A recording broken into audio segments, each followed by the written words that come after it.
todavía tienen que viajar más de 4.000 kilómetros para llegar al Atlántico. Muy interesantes en la parte norte del Amazonas, donde está toda la selva inundada, probablemente del calentamiento global que hubo entre el siglo VIII al siglo XII, donde llovía tanto que no podía drenar el Amazonas y toda la cuenca era una laguna. Y eso fue en donde los vikingos del calentamiento podían sembrar trigo en Nueva Finlandia, ¿no? O sea, era mucho más caliente que ahora, del siglo VIII al siglo XII, y ahí quedaron remanentes de estas lagunas inundadas, que lo interesante es que están 9 meses los árboles en el agua y 3 meses que se seca. Se seca diciembre, enero, febrero. Y es una biodiversidad impresionante el paisaje en estas lagunas. Y la cuarta región, el Ecuador, el archipiélago de Galápagos, lleno de volcanes activos, donde tienen muchas especies endémicas, también de rápida evolución, porque los volcanes continuamente obligan a estas mutaciones, macromutaciones. Esta es una... Bueno, entonces ahora vamos a discutir las posibles chances que tienen las orquídeas endémicas y las otras especies de plantas en la naturaleza, donde voy a explicar los problemas que tenemos en Ecuador, pero los factores son similares ya en el Perú y aplican realmente a la mayoría de países del mundo, del tercer mundo. Principal es el crecimiento poblacional. Y Ecuador tiene la más alta densidad poblacional en Sudamérica, con 67 habitantes por kilómetro cuadrado. Y cada año 250.000 cumplen 18 años. Quieren tener un trabajo y una familia. Además se nos suman ya más de 500.000 refugiados de Colombia y 500.000 refugiados de Venezuela, que buscan más desesperados donde tener un trabajo con su familia. En Perú la población aumenta en 400.000 cada año y también tienen inmigraciones y todos quieren trabajo.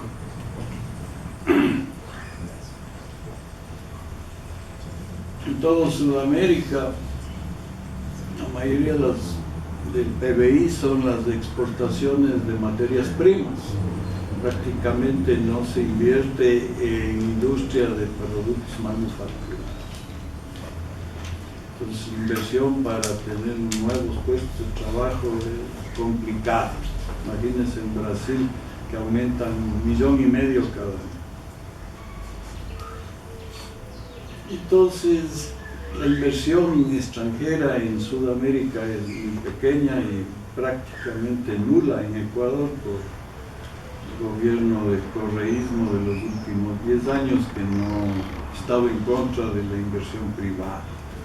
Entonces, las nuevas generaciones que pueden encontrar trabajo en Ecuador, agricultura y pesca, a la falta de otros, ahora están en minería informal, que están haciendo desastres, pero no hay historia minera en Ecuador. En cambio en Perú es la fundamental fuente de trabajo, de nuevos puestos de trabajo, que es 10 veces preferible la minería, aunque sea informal, a la agricultura extensiva, que es la única otra posibilidad, donde un 30% de las nuevas generaciones buscan trabajo en la provincia o se quedan 30%. El resto va a las ciudades, principalmente incrementar los barrios pobres y marginados. Entonces, como la provincia va sin recursos económicos, solo pueden recurrir a la agricultura extensiva empleando el método tradicional de la tala y quema. O sea, primero atalar la madera cara, igual la venden en centavos para hacer cajas de frutas o cualquier cosa, pero es una forma de sobrevivencia. Invaden los bosques primarios porque ya todo lo otro está titulado. O sea, ¿a dónde van? A los bosques primarios, parques nacionales, etcétera, donde las leyes forestales son naturalmente ignoradas.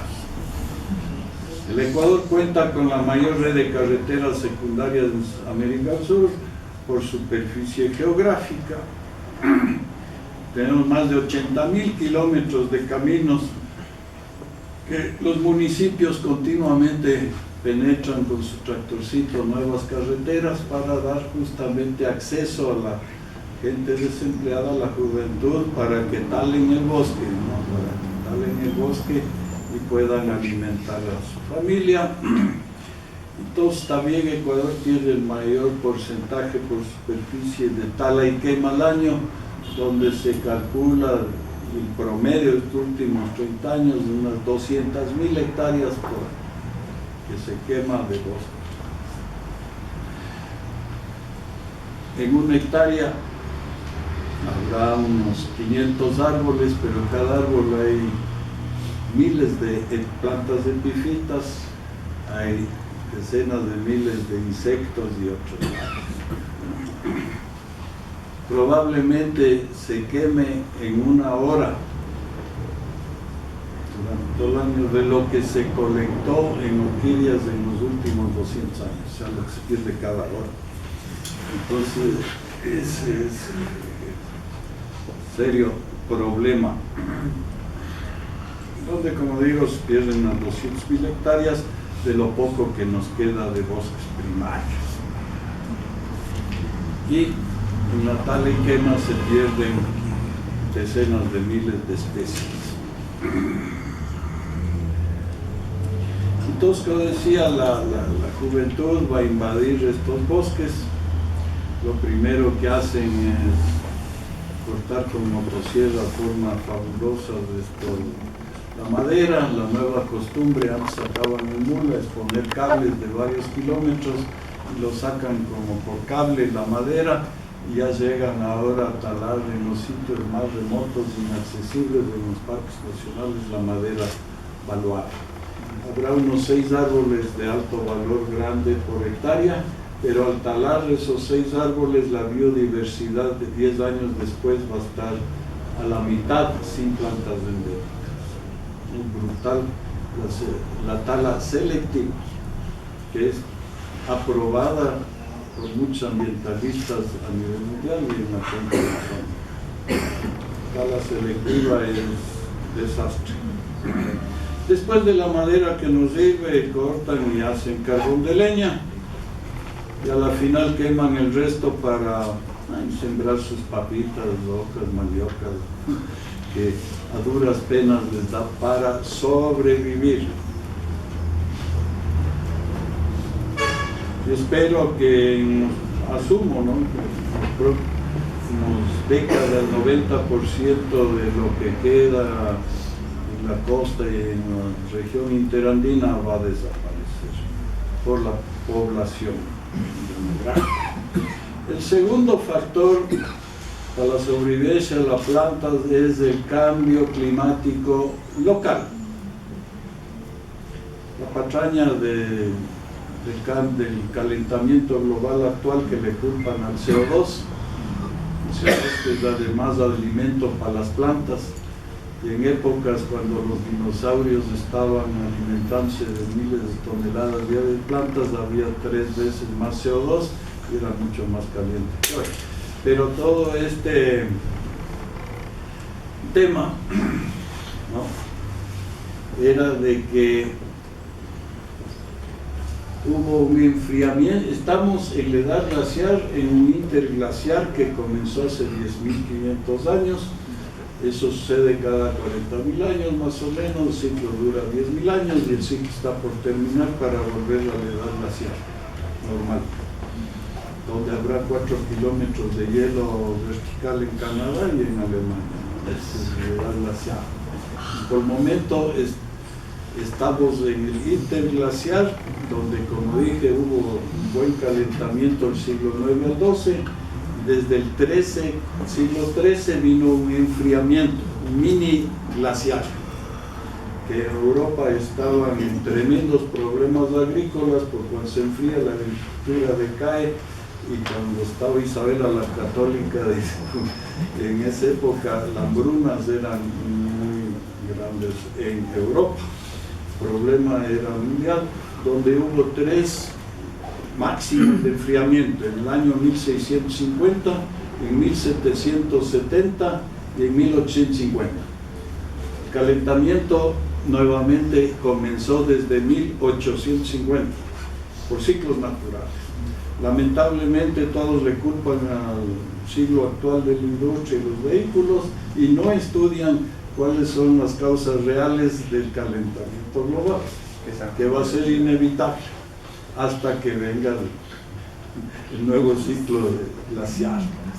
Entonces, de ejemplo, acá tenemos los geógrafos de la expedición de la Condamine, que fue a Ecuador para medir un meridiano, para ver si la forma del planeta, si es chato o alargado, y usaron Ecuador por las 2 cordilleras para la triangulación de las mediciones, ¿no? Porque está en la línea ecuatorial, y ahí vemos, esto es rodeado los volcanes de Quito, donde se ven los glaciares que hubo en ese siglo.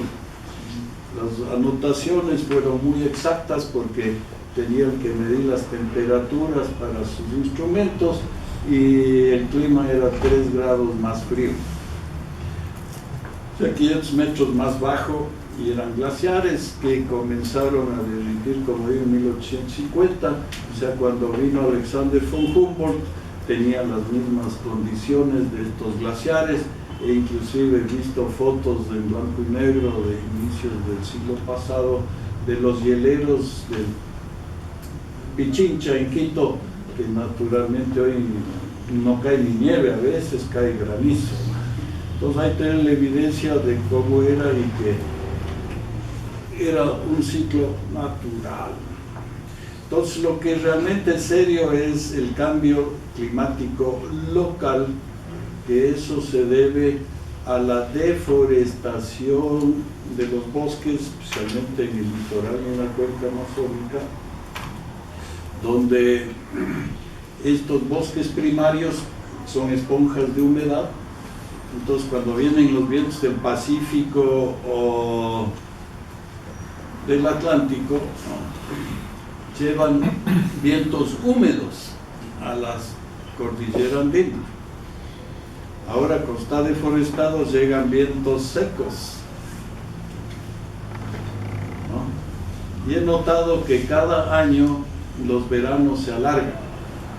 Y esto ahí me doy cuenta cuando nos toca pagar la factura en el Jardín Botánico de Quito, cuando tenemos los veranillos, los veranos alargados, de que hay que regar más. Entonces, imaginémonos qué pasa si en su invernadero no ponen agua por 3, 4 semanas. ¿Qué vieron de regar las orquídeas? ¿Qué es lo que está sucediendo en la naturaleza? Que ahora un mes no llueve, ¿no? Bueno, ¿qué le va a pasar a sus plantas? Bueno, van a estar muertas. Todas. En un solo verano extendido. Después de este verano largo en estos bosques primarios, entran, ya todo se ve de maravilla.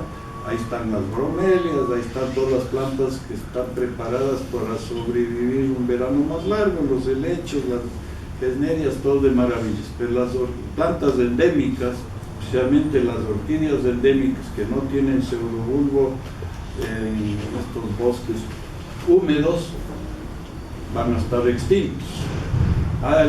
El ambientalista Ecuagénera recolectó todas las orquídeas.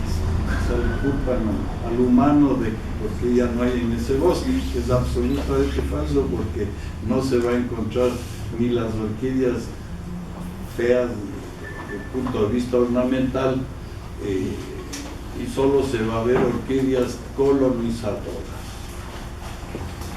Pues las colonizadoras, que algunas vienen desde Florida hasta Argentina, esas siempre las vamos a encontrar. Son las endémicas que están sobre pocas hectáreas, que estos veranos prolongados por cambio climático local no van a poder sobrevivir, ¿no? Y como digo, todo esto es por la agricultura extensiva que deforestan todos los bosques de las cuencas para el cultivo, que es el litoral ecuatoriano, la cuenca amazónica. Son la principal razón porque se secan los vientos y disminuyen las lluvias y se extienden los veranos. Entonces esa falta de humedad es la que seca y quema las orquídeas por varias semanas en un solo año. Entonces, como decía, las orquídeas diminutas, los lepantes, de las cuales he descrito más de 800 especies, regreso 20, 30 años después al mismo bosque primario, donde veo orquídeas comerciales de alto valor, pero ya no va a encontrar, por ejemplo, estas especies de lepantes recién descritas ya extintas. Y el tercer factor que destruye todos los ecosistemas a nivel mundial es la lluvia ácida producida por estos mega incendios que están en la cuenca amazónica, en China, en India. Estos mega incendios y la quema del carbón, todos los humos que salen de las fábricas, de los automóviles, de estas emisiones, donde solo se habla ahora del CO2, que es alimento a las plantas, pero si tiene ácido sulfúrico, nitrato de amonio, ácido nítrico y muchos otros químicos que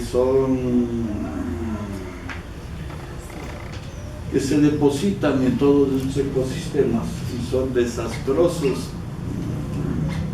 a todas las vidas acuáticas, y está matando cantidades impresionantes al fitoplancton de los océanos, cae en los suelos y especialmente les cae a la micorriza, que es el hongo que germina las semillas de las orquídeas, pero ahora se ha visto que alimenta prácticamente a todas las plantas, excepto las carnívoras y las proteas. Todos los otros dependen de la micorriza, y con estos ácidos ya los bosques y parques en Europa están todos muy enfermos, porque ya no está la micorriza y tienen que buscar alimentos de forma más dificultosa sin la ayuda de estos hongos, que todos se mueren por la lluvia ácida, ¿no? Y justo estos vienen de nubes de otros países inclusive y se quedan suspendidos en la neblina, justamente los bosques primarios que frenan a las nubes, y ahí va estos ácidos, ¿no? Y estas nubes prácticamente en bosques primarios están todo el año, todas las noches, todo el año, continuo, ¿no? Entonces estos efectos en la armonía ecológica ha frenado el crecimiento de las plantas, desaparecen todas las epifitas, etcétera, un desastre completo, donde estas nubes, como le digo, con los ácidos se quedan atrapados en las áreas que creemos que estamos protegiendo in situ, al declarar parques nacionales, que no entre nadie, etcétera, pero estos ácidos llegan y la destrucción es un mero problema. Entonces la cadena afecta todo el ecosistema, porque eso a su vez va a cambiar la vida de los pájaros, los insectos, etcétera, que también llegan a extinguirse por estas causas. El Instituto de Conservación Nacional de España, que había oído mis charlas en relación a la pérdida de los insectos, que es lo que primero he observado, ¿no? Desde la niñez, cómo era la cantidad impresionante de insectos en los letreros de las gasolineras, se llamaba a todos los murciélagos en bandadas con gran cantidad a comerse los insectos, y ya tenía el horario que para mi abuelita tenía que colectar los insectos que también los estudiaba, donde a las 7 de la noche ya estaba todo lleno de mariposas nocturnas, a las 8 de la noche venían los sapos gila para comerse los insectos, y los geckos y otros, y después venían las mantis a atraparles. Ahora usted puede ir a cualquier parte del Ecuador, en los poblados rurales, en los hoteles, en las luces, no va a haber un insecto, tampoco va a haber un murciélago, porque ya no hay ni un insecto, nada, pero puede ir a cualquier poblado donde ni siquiera el 1% de lo que había antes. Entonces me invitó Licona para que en el pabellón de la naturaleza de la exposición, que se llamaba Retrato de los últimos insectos, esto fue en 1992, algunos decían que puede ser un ciclo climático así, pero desde ahí no he vuelto a ver ni remotamente nada, y peor, ya no se ve ni siquiera moscas caseras.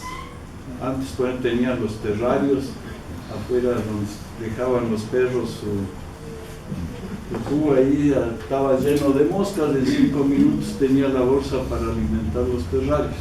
Mis hijas querían tener un terrario, digo, ¿y dónde está el alimento? 0 moscas. En mi jardín, que es uno muy grande, a veces todavía se ve algún insecto como esta comer recién, muy raro, un caballo azul con una tarántula, pero ya no hay moscas caseras, ya no se ve cucarachas, ya no se ve ni hormigas. O sea, hasta lo más común, no es que estén extintas, sino que la población ha bajado al 1%. Hace 30 años cada viaje nosotros llegábamos con picado de alguna avispa, de un avispero así, que era muy común. Ahora ver un avispero es para llamar a la ese es un avispero. Entonces eso es un problema, que a su vez desaparecen los murciélagos, las aves insectívoras, ya casi no se ven ranas ni serpientes, ya no hay serpientes porque ya no hay ranas para comerse las serpientes. Entonces es muy serio, ¿no? Entonces, en las orquídeas la mayor parte son polinizadas por insectos. Entonces, en este caso, el coriantes, la orquídea da un aceite esencial de premio para que vaya la abeja euglossina a polinizar la orquídea. Ese aceite necesita el macho de la abeja, que lo pone en unas bolsitas de las patas, que es un aceite esencial para que la hembra, la abeja, le encuentre. O sea, si no va perfumado con ese perfume, la hembra no sabe dónde está el macho y no hay reproducción. Entonces necesitan desesperado de este aceite, y mientras raspan el aceite en la orquídea, en el caso del coriantes, caen en